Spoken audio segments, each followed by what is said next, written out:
Hey everyone, Tom here. A quick word before we begin.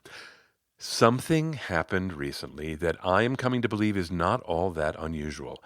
Recently, within the span of about 1 month, I found myself talking with 3 different clients who had no relationship to each other. I found myself 3 times talking about managing people who are highly defensive. I can go a whole year without talking about that topic, and then suddenly within 1 month the topic comes up 3 times. It caught my attention. Topics coming in waves has happened to me before. So, as I say, perhaps it's not that unusual, and maybe it's not just my 3 clients who have this on their minds right now. With that thought in mind, I want to offer you the same 2 tools I shared with my 3 clients. The first is a PDF called Managing Defensive Employees. All 3 of these clients found it helpful. You can download it from our tools bin or just look in the show notes. There's a link there. Help yourself. That's tool number 1. Second, that PDF was created to support an episode called Taming the Defensiveness Dragon. I listened back to the episode when the topic came up with the first client, and I was surprised by how many tools were in it. I ended up sharing that episode with all 3 clients. They all found different things in it that were very helpful for them. So I'm reminding you about the PDF. That's number 1. And number 2, I'm rebroadcasting the episode with a new title, How to Manage Defensive People. I think you'll like it. I'll pop back in with this month's gratitude. Okay, enjoy the show. Welcome to The Look and Sound of Leadership, an ongoing series of executive coaching tips designed to help you be perceived in the workplace the way you want to be perceived. I'm Tom Henschel, your executive coach, and today we're talking about how to manage defensive people. Jackie was a highly analytical introvert. I learned early in our coaching she used silence to think. It's not to say she didn't speak up. When she felt strongly about something, the words flew out of her. From our very first conversation, I knew Jackie felt strongly about a direct report of hers named Tate. Tate was, according to Jackie, the most defensive person she had ever met. Not every minute of every day, not even every day. But when she would attempt to give him feedback, his hackles would go up. He'd interrupt her and say things like, "I do have my MBA, you know," or "I don't know why I even try." I asked Jackie if she thought Tate's defensiveness might be triggered by her gender or her race. She didn't think so. She told me he displayed the same defensive behaviors in meetings with department heads and chief officers. Recently, during a coaching conversation, she said to me, "That's why I'd like to help him. I know he's ambitious, but if he keeps it up, he's going to kill any chance he has at advancing. But how do I give him feedback that he's being defensive when he'll just get defensive about the fact that no, he's not being defensive?" She thought. Then she said, "I tried what you suggested about being vulnerable myself and seeing if that might work as an invitation for him to be vulnerable. I decided to share with him how sometimes I'm not 100% confident when I present to senior leadership." You know what he did? He started telling me how to be confident. He took my vulnerability and used it to make himself the wise man. I was about to rip his head off. "What happened?" I asked. "You would have been proud of me, Tom. I stayed calm. I thanked him. I told him how much I appreciated his suggestions, because I remembered you and I had talked about being appreciative, right? Make a safe space for him. Don't argue with him. Well, I did my best." "Would you try it again?" I asked. "Being vulnerable? Not eagerly. But I see your point.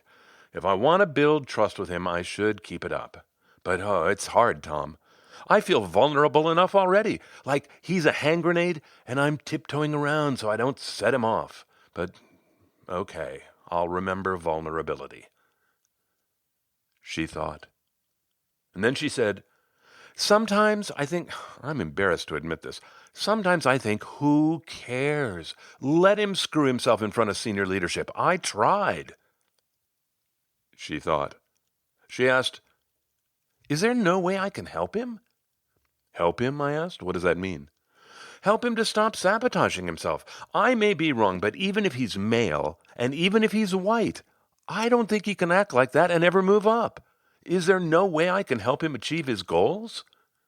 I said, Jackie, you just answered one of two really important questions to ask when you're trying to manage someone who's defensive. You answered the issue question. What issue are you actually talking about? You're talking about your concern that his defensive behavior may hold him back. Great. That is the issue. Now, once you have the issue clear in your mind, you can be clear with him. Here's what I want to talk about. Short, clear, simple. She thought, then asked, what's the second question? That one, I said, is about intention. You're bringing up this issue even though you know it might upset him. Why?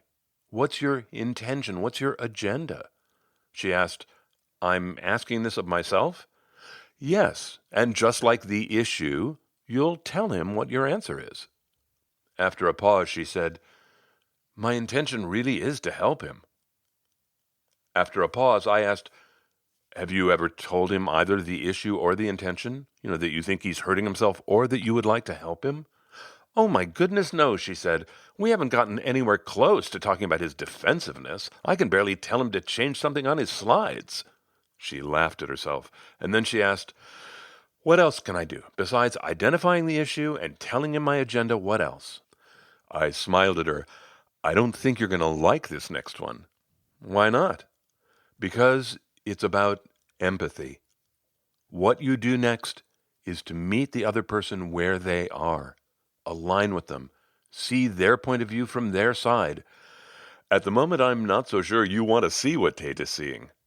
She smiled, conceding my point. So how do I change that, she asked. How do you move towards empathy, I asked. Yeah, his defensiveness irritates me beyond belief. How am I ever going to get to empathy? I asked, Jackie, why do you imagine he's defensive in the first place?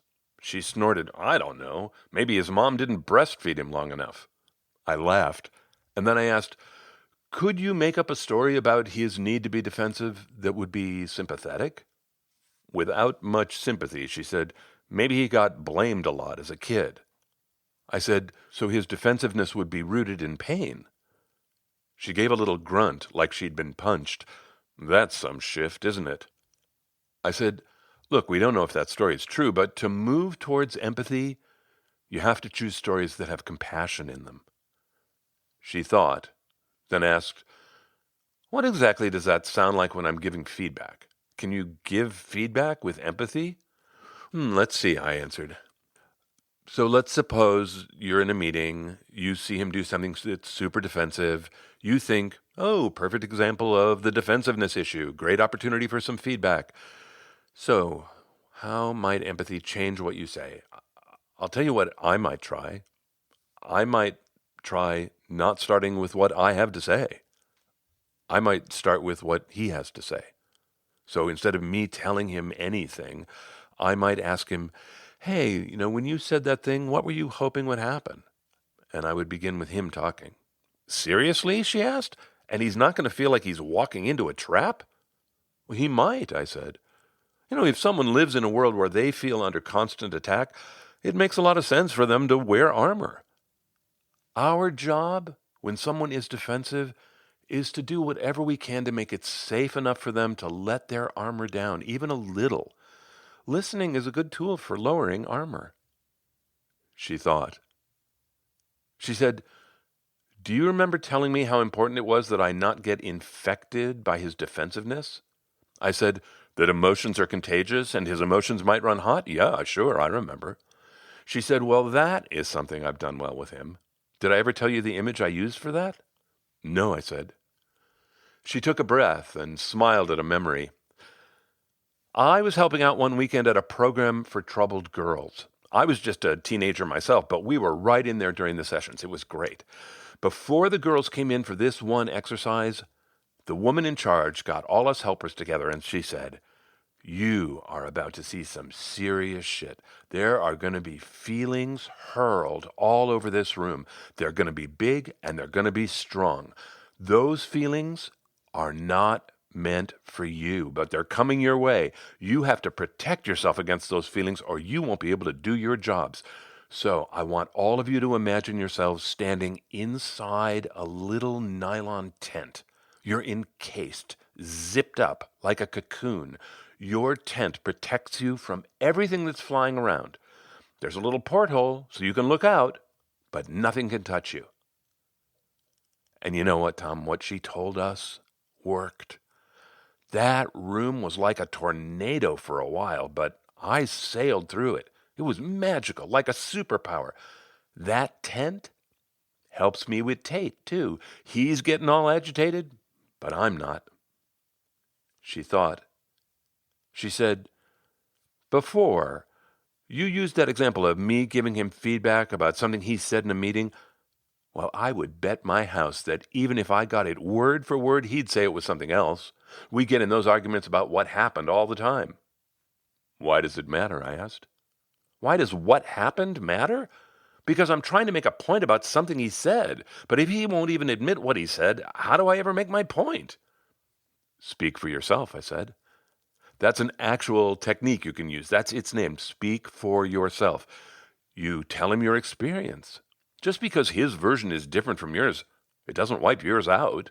You say, this is what I heard. Maybe nobody else heard it, but I did.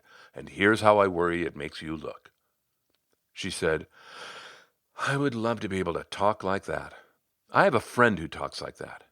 Speak for yourself, huh? Okay, I'm going to work on that. And then she asked, do you think coaching could help him? I said, maybe. Defensiveness would almost certainly show up in the coaching, so yeah, it might. But I've coached defensive people where their armor never really came down, at least not with me. She said, I hope I can do better than that with Tate. Jackie began to employ all those tools when working with Tate. When she shared her core issue and her intention with him, she felt the next few minutes were significantly better. And then it was gone.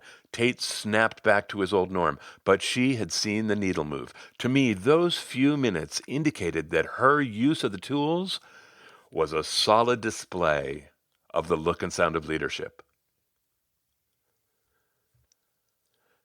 This episode grew out of my experience coaching a woman named Esme. Esme was pursuing a promotion to chief officer. Her CEO gave her a coach to help her compete for the role. The CEO was rooting for her. When I asked him for his feedback about Esme, he said, she can be super defensive, and that's not going to go over well with the board. If she can't get over it, she won't get the job. The word defensiveness also showed up a couple of times in her 360. People felt it was important enough to note it down, and so I asked her about it. Esme insisted it simply wasn't true. She was not defensive, she said, which I, of course, saw as an example of her being defensive. I began to think about Esme's coaching as being primarily about defensiveness, and so I started watching what worked, and I learned a lot, and those learnings are at the heart of this episode. In the episode, I laid out a lot of tools. There's 2 questions to ask yourself. There's 6 ways to self-manage yourself. It felt like a lot, and so we created a new infographic for you. The link is in the show notes. Please help yourself. I really hope you can use these tools. In this part of the show, I want to zero in on 2 small moments from the episode. I think they went by pretty fast, but they're connected to big concepts. So here we go. The first concept I want to call align. The need to align is critical. If someone in your life can be super defensive, and if you want to diffuse that defensiveness, aligning with that person is one of the strongest tools you have. I think this just makes logical sense, right? Think about what's the opposite of alignment. What might it be? I think it's argument, right? You're arguing with the person or you're aligning with the person. If I'm a highly defensive person, arguments are going to agitate me. And most likely I'm prone to hearing arguments even when they don't exist, right? So I'm tuned for arguments, which means that those of us who want to quiet the fire, we have to really show that we are genuinely not arguing. We have to show alignment. I talked about a lot of different ways to align with people. I want to mention some of them here and call them out so you can think you can use any of these or all of these. One I mentioned was empathy. So, really, like, what does that even mean? How do you display empathy? One really powerful way to display empathy is simply getting comfortable with silence.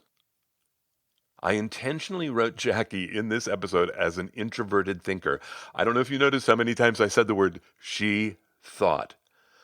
I wanted to embed that in here because what it also means is I did not speak. If you want to show empathy, be quiet. Be comfortable in silence. You know, it's possible that someone who's highly defensive might hear your words, no matter how considerate they are, and hear them as an attack. And if they feel attacked, their armor's going to go up. But our goal is to get them to get their armor down, right? You being comfortable in silence, not reacting, not immediately lobbing a challenge their way, that can help someone's armor come down.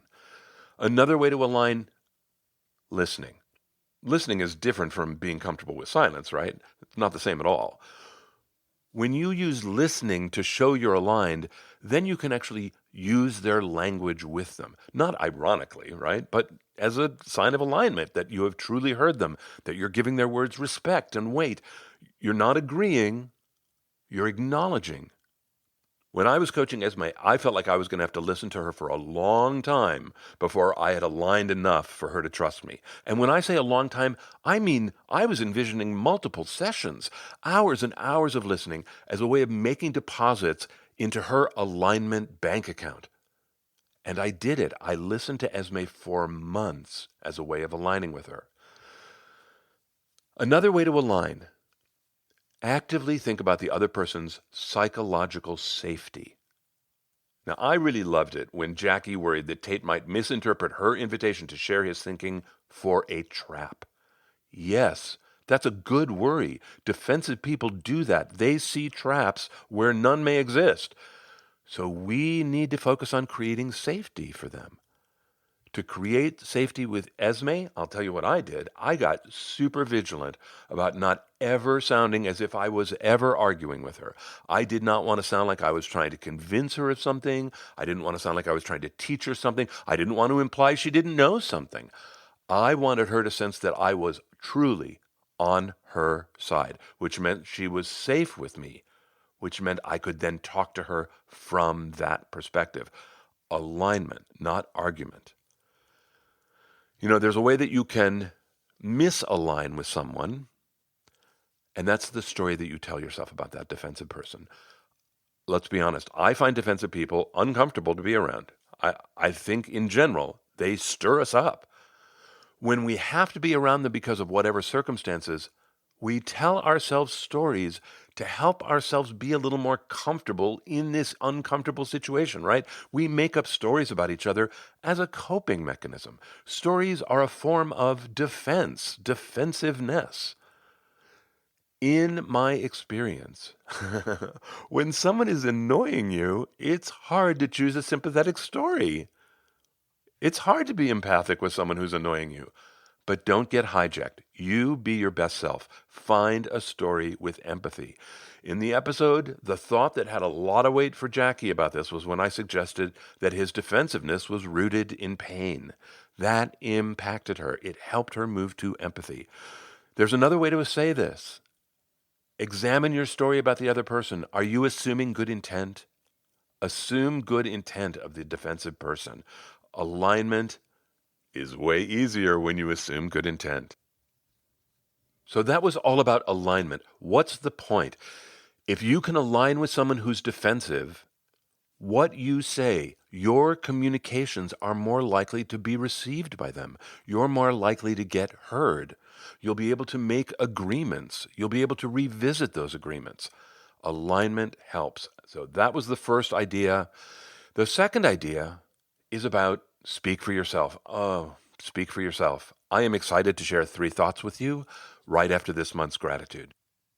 This month, I want to start with gratitude to a company called Million Podcasts. They help podcasters expand their outreach. Recently, they published their choices for the top 100 coaching podcasts, and they put the Look and Sound of Leadership in the number one spot. So thank you, Million Podcasts. Much gratitude. Gratitude to former clients. The trend continues of people reaching out to me after 10, 12, 15 years. It is so gratifying to hear from you, and it is gratifying to know how highly you value our work. Thank you so much. Gratitude to new clients. I have been particularly tickled because when I talk with new people, I often say, "How did you find me?" And they often say, "Through the podcast." And then I say, "How'd you find the podcast?" And recently, a whole bunch of people have said they were referred by ChatGPT. So I don't know if this is appropriate, but thanks, ChatGPT. I'm so glad you like the show. Of course, a very special place in my heart to the people who keep the flow of reviews coming. This month from Australia, Jay Hapoet. From here in the United States, a second review from a listener, EJN4. Ed, thank you for your continued support. To all the people who've posted more than one review, thank you. There are a lot of you. I did not know that was a thing, so thank you so much. But to all of you from all over the world who post reviews, you make a huge difference. The second idea I'm going to zoom in on, speak for yourself. Do you remember in the episode when I modeled it for Jackie and she said, "Oh, I wish I could talk like that. I have a friend who talks like that." Well, those were my words many years ago. I said exactly that. I had a friend who spoke for herself so comfortably, I always wanted to sound like her. Also, over the years, I have heard speak for yourself from my therapist. I've talked about Robin before. She and I have been working together more than 20 years now. Both of these women have helped me learn how to use the tool, speak for yourself. Now that I can do it, I have found, especially with people who are defensive, that speaking for yourself gets you past a lot of defenses pretty quickly. Do you remember Jackie said, "Okay, speak for yourself. I got it. I'll work on it." Well, I completely skipped over how would you work on it. So I want to talk about that. First, let's define it. Speaking for yourself. What is it? Speaking for yourself is a way of speaking that accurately represents facts and feelings. Speaking for yourself is a way of speaking that takes full responsibility for what is spoken. People who speak for themselves often are described as authentic. That's speak for yourself. If you'd like to speak for yourself, I would suggest that you work on strengthening three parts of yourself: deserving, accuracy, and kindness. Let me start with deserving. If you're going to speak for yourself, you're choosing to be visible. You are stepping onto a stage and speaking to all assembled. It is bold to speak for yourself. In order to be bold, you need to believe that you deserve to be on that stage. You need to believe that you deserve the spotlight. You deserve to be heard. Your words deserve to be taken seriously. Not agreed with necessarily, but certainly given respect. I'm not talking about arrogance here, right? I mean, quite the contrary. I am talking about a deep capacity to accept and forgive others and yourself, because not every word on that stage that you speak is going to be perfect. But you still deserve to be on the stage, and your words still deserve to be heard. And by the way, not every word that you speak on that stage is going to get you the outcome you want, but you still deserve to be on the stage, and your words still deserve to be heard. Deserving can be a really hard nut to crack. If you want to develop your deserving muscle, the first place I would send you would be the 4 Agreements. I know many of you already know this book. It is a classic for a reason. The 4 Agreements are simple, they are profound, and they move you towards acceptance. So speak for yourself, deserving. Now, speak for yourself, accuracy. Do you remember when Jackie said she and Tate could never agree on what exactly got said, and I said, what does it matter? When you speak for yourself, you are speaking for yourself, your experience. You had an experience and you're going to report it, and your experience is valid. The other person might want to argue about what happened. I want to say don't engage there. Accept that they heard what they heard. They don't have to agree with you, and you heard what you heard. And the caution here is to be accurate. Don't exaggerate to make your case. Don't make a case. Just be accurate. Report what you heard, report what you thought, and report what you felt. And here's how it might sound. So pretend I'm Jackie talking to Tate. It might sound as simple as this. Tate, I got concerned when you raised your voice with Marcia. I want her to be your biggest fan. That's it. I'm reporting what I heard. I'm reporting what I thought. I'm reporting what I felt. It's meant to be neutral. I'm speaking for myself. I'm going on the record. I am not in the well of a courtroom trying to make a case, right? I'm just being accurate. Someone said something to me recently that really caught my ear. She said, gaslighters, right before they do something really hurtful, they always say, this is for your own good. Gaslighters make an argument for honesty, right? They have to be honest. That is not accuracy. When you speak for yourself, accuracy is tied to the third piece, which is kindness. Kindness means not trying to win, not making it a competition. You're speaking for yourself in the hopes that the defensive person will lower their armor a little. If any part of you is trying to win, they're not going to let their armor down, right? Why would they? The problem is, I think for many of us growing up, kindness is a learned response. It's not our go-to response. When we're upset, frankly, I think kindness goes a long way from being our first thought or our second or third, right? When we're annoyed with people, and defensive people can be very annoying, I think we have to choose kindness. So how can you help yourself make that choice? When you speak for yourself, you accept the responsibility that goes along with it. You are aware.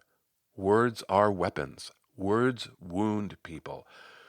So to speak for yourself, remember to bear your weapon responsibly. Remembering that helps you to be kind.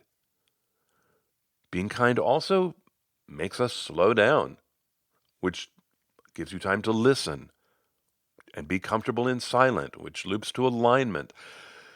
There are lots of tools. I want to remind you, all the links, all the resources are in the show notes. If you want to dig deeper, you can look in the archive on the Essential Communications website. You can also sign up for the email there. This episode is tagged in 3 categories, right? Communication skills, management skills, and relationship building. 5 episodes you might listen to are 7 steps to stop emotional hijacks, and those would be your emotional hijacks in the face of someone who's defensive. Be impeccable with your word, which is an echo from the 4 agreements. Another episode called Handling Defensive Behaviors, Managing Bad Behavior, Managing Disruptive Executives. They're all linked in the show notes. Please help yourself to that and all our other resources. That's it for me. Until next time, I'm Tom Henschel. Thanks so much for listening.